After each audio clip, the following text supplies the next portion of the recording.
Senhoras e senhores, ouviremos o ministro de Estado da Fazenda, Henrique Meirelles, que neste ato representa o presidente da República, Michel Temer. Informamos que o ministro terá de ausentar-se após a sua fala. Muito obrigado. É um prazer enorme estar aqui. Acho que o evento é muito importante neste momento da economia brasileira e nós vamos falar sobre isso em seguida. Eu gostaria inicialmente de homenagear a Fiesp pela promoção, meu amigo Paulo Scaff, por essa excelente iniciativa mais uma vez e pela ênfase em endereçar os pontos importantes para a economia brasileira. Nós ouvimos algumas das sugestões apresentadas com muita atenção. E isso é que eu gostaria de chamar a atenção e vou deixar claro na apresentação que vamos fazer em seguida. No sentido de que o governo deve cortar gastos correntes para não só ter um perfil, um crescimento da dívida pública que não pressione os juros e que não crie incerteza quanto à sustentabilidade futura do financiamento do Tesouro Nacional, o que, em última análise, prejudica toda a economia brasileira, mas que também não foque as suas ações no curto prazo, em cortes de curto prazo, o que significa, senhoras e senhores, não nos enganemos, corte de investimento público. Então, é muito importante que o Estado brasileiro preserve a sua capacidade de investir, como foi, inclusive, uma das propostas. A segunda questão é relacionada ao marco regulatório, que vamos também falar sobre isso. Né? Começando, portanto, a apresentação, o Brasil, não tem dúvida, está vivendo a maior crise da história do país. É a maior crise desde que o PIB, Produto Brasileiro, começou a ser medido no início do século passado. É importante que nós todos tenhamos consciência da dimensão dessa crise. Foi mostrado números da construção civil. E uma queda até agora de 19,3%. É uma queda séria e mostra a dimensão desta crise. O que significa que é uma crise que também, como foi mencionado já hoje aqui, é uma crise que já dura desde o final de 2014. Portanto, ao contrário de muitas crises anteriores, é uma crise de longa duração, porque o combate eficaz a essa crise só começou a partir de maio de 2016. Portanto, nós temos 2 anos completos de crise, e isso afeta o endividamento das companhias, na medida em que os lucros caem e a dívida sobe nesse período, dificultando a retomada do crédito. O mesmo acontece para as famílias, para os consumidores. Portanto, esta retomada ela demanda mais tempo do que uma saída de crise, como já tivemos no passado, onde uma crise rápida preserva a saúde das companhias e a saúde financeira dos consumidores. Portanto, é uma saída necessariamente mais demorada, mas com uma característica muito importante que eu vou sumarizar ao final. O país, fazendo uma analogia, estava na UTI, no meio deste ano, com as medidas tomadas, que vamos falar um pouco mais sobre elas, seja a PEC do teto dos gastos públicos, seja a transparência das contas públicas, seja a proposta de reforma da Previdência, que será anunciada hoje pelo presidente, o Brasil saiu da UTI. Não está correndo ainda, não está andando rápido, está, na realidade, ainda num processo de recessão para estabilização, retomada do crescimento. Mas o importante é que, com a ajuda de todos, nós vamos sair dessa crise. E vamos falar, então, sobre o diagnóstico. Em primeiro lugar, o crescimento da despesa primária do governo central. Não é? Desde o início da década de 90, nenhum governo reduziu a despesa primária do governo central como proporção do PIB. Muito bem. Se nós olharmos esse gráfico, nós vamos ver que, em vermelho, é o último ano de cada mandato presidencial, começando em 91, que foi, na realidade, o segundo ano do mandato. Mas depois, em vermelho, sempre o primeiro ano o último ano de um mandato presidencial em vermelho, sempre. Nós vamos ver que as despesas públicas como percentual do PIB cresceram sempre. Esta é a maior razão da instabilidade crônica da economia brasileira. De tempos em tempos, nós temos uma crise. Esta é a mais grave de todas, porque isso foi acentuado neste final, como nós vimos. Em 94, o Plano Real fechou a porta para o financiamento monetário da despesa pública. Em resumo, nós eliminamos a hiperinflação na economia brasileira. Porém, continua aberta a porta para a expansão do gasto público. Este é o problema. Por que isso? Porque a expansão do gasto público no Brasil ela é definida pela Constituição. Mais de 75% dos aumentos dos gastos públicos do Brasil são definidos constitucionalmente. Eu vou mencionar isso. Pois bem, nos últimos anos, portanto, nós tivemos uma política econômica que procurou buscar um crescimento acelerado através de intervenção na economia, controle de preços, uma expansão pontual e artificial do crédito não sustentável, resistência para a aplicação de política monetária e etc. E isto foi todo esse movimento amparado por um crescimento muito alto das despesas públicas. Isso falhou, os custos do insucesso dessas medidas foram transferidos para o Tesouro. Em resumo, o crescimento da despesa primária do governo central, de 56,6% acima da inflação, foi o triplo da elevação do PIB. E, deixando claro, o que é uma despesa primária? A despesa primária do governo central é, a grosso modo, despesa do governo central menos juros, porque é aquilo que, de fato, o governo controla. Muito bem. Vamos em frente. De onde veio esse crescimento das despesas? Essencialmente, previdência, assistência social e programa de transferência de renda. Despesas de custeio para a saúde e educação, subsídios e subvenções econômicas. Quais as lições desta crise enorme?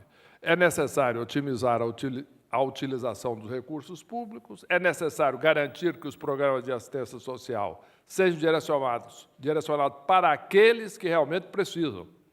Isso é mais importante do que parece. Quem precisa, é importante que receba.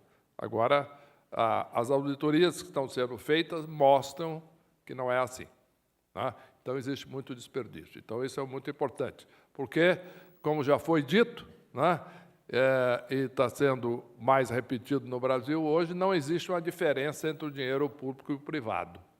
Né? O dinheiro público, na realidade, é pago pelos senhores e pelas senhoras, por todos os contribuintes brasileiros. O governo não cria dinheiro, ele coleta através de taxas, impostos ou através de empréstimo. Né?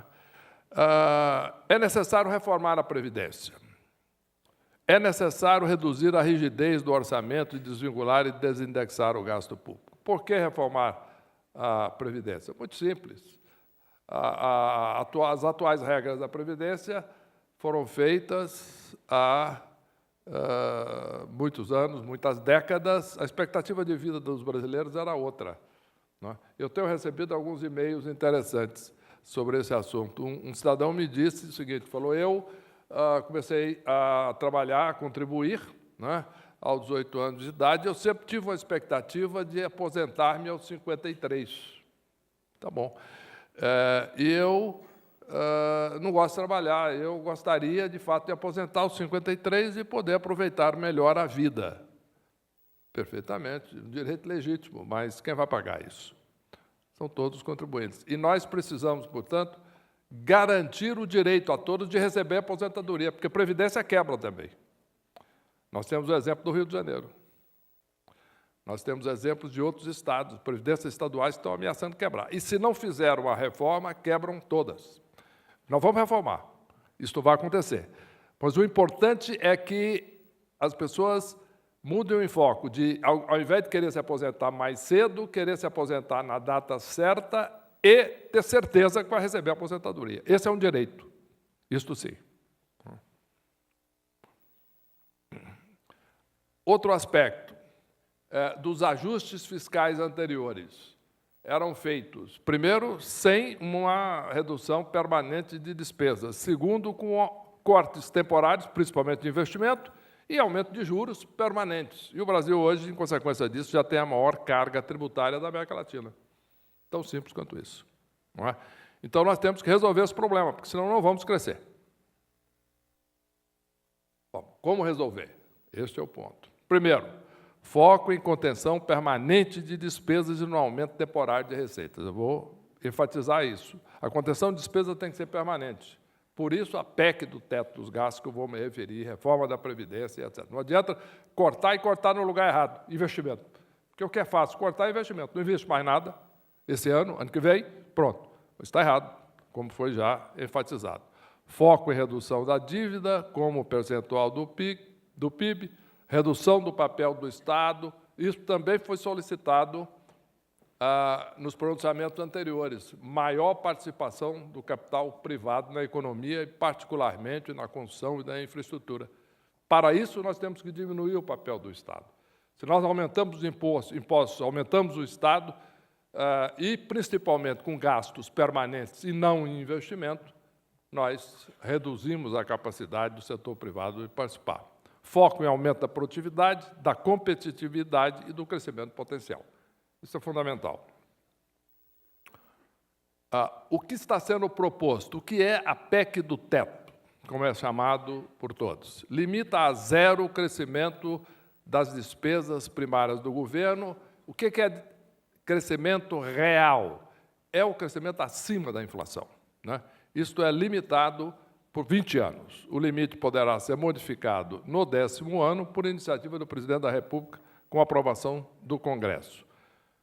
No orçamento de 17 foi observado o limite de crescimento da despesa que está proposta na PEC do teto. Muito bem. Nós estamos dando passos gigantescos.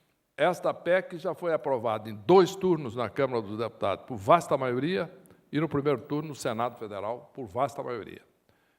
É a primeira vez em que há uma mudança constitucional para limitar o crescimento dos gastos públicos no Brasil desde a aprovação da Constituição em 1988.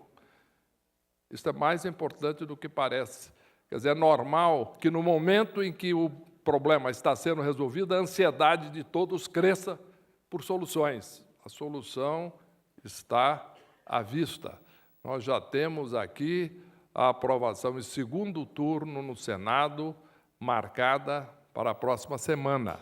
Nós temos a proposta de reforma da Previdência, que será anunciada pelo presidente hoje.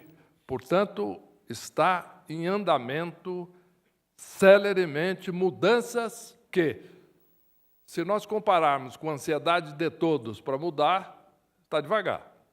Se compararmos com o fato que em 28 anos é a primeira vez que se faz isso, está rapidíssimo, uma velocidade extraordinária. Por quê? Porque em nenhum país do mundo se muda a Constituição rapidamente. E segundo, para fazer as mudanças necessárias e mudar a Constituição, cortar a expansão dos gastos públicos e preservar investimentos, é necessário fazer as coisas de uma forma que preserve o Estatuto constitucional do Brasil. Afinal de contas, vivemos numa democracia e processo de mudança constitucional em qualquer democracia demora um longo tempo. Ditadura é diferente, não é? Tivemos alguns exemplos aí de países ditatoriais onde o ditador muda a Constituição rapidamente, se quiser. Não necessariamente para o lado certo, né? Mas aqui no Brasil, felizmente, vivemos na democracia e, portanto, tem um processo que tem o seu ritmo. Apenas para dar um exemplo a todos, o que significa essa PEC? Se esta PEC do teto tivesse sido aprovada em 2006, o gasto público do Brasil, com percentagem do PIB, ao invés de estar acima de 19,5% hoje, estaria pouco acima de 10%, pouco mais da metade. Seria um outro país, para nós vermos a força e a importância disto. Então, nós temos que perseverar, este é o ponto. Não podemos nos apavorar e sair da solução, do caminho da solução, no momento em que ela está se aproximando. E é exatamente este o quadro em que vivemos hoje. Uma reforma da Previdência, como mencionei, sistemática atual é insustentável, é injusta ao conceder privilégios a pequenos grupos. Por que pequenos grupos? Alguns grupos especiais do serviço público e etc. Ela contempla uma idade mínima para aposentadoria e redução de disparidades, não é? Ela garantirá o direito do trabalhador de receber sua aposentadoria, na data certa e no valor justo, né? Considerações finais muito importantes. Primeiro, muitos avanços houveram, sim, de 94 a 2006, porém, continuou aberta a porta para o crescimento excessivo do gasto público. Nos últimos anos, a despesa pública e, consequentemente, a dívida pública entraram em trajetória insustentável. Isso é muito importante. Tivemos a volta da inflação, estamos na maior recessão da história, e etc., etc. Estamos todos vivendo isso, estamos vivendo a consequência da política dos últimos anos. O controle da despesa pública é essencial para retornar ao crescimento. Não é necessariamente rápido e não é suficiente. Outras medidas são suficientes. Estamos trabalhando, estamos discutindo questões na área trabalhista, o programa de investimento em infraestrutura anunciado é fundamental. Tudo isso são questões complementares a um ajuste para um crescimento maior para o Brasil. Mas a pré-condição, nós temos que, em primeiro lugar, estabilizar o crescimento da dívida nos próximos anos e limitar o crescimento das despesas de maneira que ela vá caindo como percentual do PIB, o que significa controlamos o tamanho do governo, a expansão do tamanho do governo, mantendo, em termos reais, o PIB cresce mais do que a inflação a cada ano, depois que volte a crescer, evidentemente, e, com tudo isso, o setor privado terá mais condições para investir, para crescer, os consumidores terão mais condições para consumir. Então, este é o quadro. Isso será possível com a PEC e com a reforma da Previdência. O quê? Criar exatamente uma estrutura sólida que permita toda essa série de reformas de aumento de produtividade nas diversas áreas, como já mencionei, e permita ao setor privado, aos senhores e às senhoras, cumprir a sua função. Isto é, ter condições, confiança para investir e produzir. Porque qual é a razão dessa crise? É exatamente a desconfiança gerou uma queda no investimento, a desconfiança leva ao consumidor diminuir o seu padrão de consumo porque ele tem medo de perder o emprego, não é? E o que acontece? A queda da produção leva a um aumento do desemprego, que, por sua vez, leva a uma diminuição de consumo, e nós entramos nesse círculo vicioso que estamos. Temos que inverter esse ciclo, gerando mais economia através do ajuste estrutural do Brasil, com ajuste estrutural das contas públicas, com a reforma da Previdência, com reformas visando aumentar a produtividade, anúncio de medidas, sim, medidas em prol do crescimento. Mas é fundamental que preservemos a capacidade do país de crescer a longo prazo. E isso é o que está sendo feito. E criar as condições para crescer a taxas maiores. E, principalmente, em última análise, dar condições a todos os senhores e todas as senhoras de trabalhar, de investir, de crescer e de construir, porque é isso que o Brasil precisa. Sumarizando, o Brasil estava na UTI em risco de colapso. Já saiu da UTI, não está ainda correndo, como todos ansiamos por estar, mas já está em processo pleno de recuperação da estrutura econômica e vamos crescer, sim, com a participação de todos. Vamos em frente, sucesso hoje e meus parabéns. Obrigado.